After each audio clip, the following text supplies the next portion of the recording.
Hey everyone, welcome back to another Saturday episode here at Restoration Rescue. In today's video, we're gonna be trying to throw the roof back on this cab.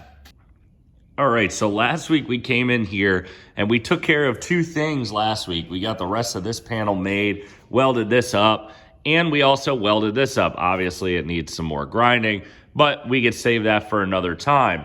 It's not that big of a deal to knock out today. What is gonna be the big deal today is this roof. As you can see, it's a little dirty, so we do have to clean it up. We have to blow some of this dirt off, get it all nice and clean because we don't want any of this dirt under this roof ever. We don't want any chance of this thing rusting out. So we have some grinding that we have to do up here, get rid of some high spots here so the roof could sit nice and flat. And then we gotta lay some Dynamat, do some things, and we're gonna get this thing onto the cab.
All right, so we have the Dynamat on and where it needs to go. So we did it this way for two reasons. As you saw, we did little strips. So the reason we did little strips is because we don't need as much coverage to do the whole roof.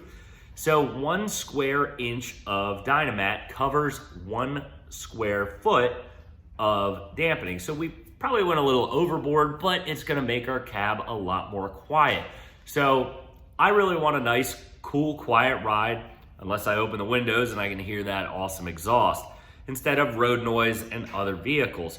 The other reason that we didn't go over the divots in the roof is because I don't want water to somehow get in there and sit underneath that and just sit and rust out my roof that we just took all this time in doing. But right now, what we're gonna do is we're gonna pick up this roof and we're gonna toss it on the cab, and then we're gonna start drilling some holes and welding this thing to the cab.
All right, that roof is on. It has about 300 spot welds, but it is on and looking amazing. We've wiped it down, so it has all that dirt and grime that's built up over the months that it sat on the back of the frame is gone. But let's just look at this thing. It looks beautiful back on here. Fits really well. We did have to grind down a little bit of the edge over here in the corner, but not a big deal. We still have to grind down all these welds, but we have run out of two things today. One, we've run out of shielding gas, so we can't weld anymore. Literally made it down to that last weld and it stuck out. And the other thing is we have run out of time. We'll see you guys next Saturday when we're back working on the 63. We hope you guys enjoy the video. Please smash that like button. If you're not subscribed, please subscribe, and we'll see you guys next week.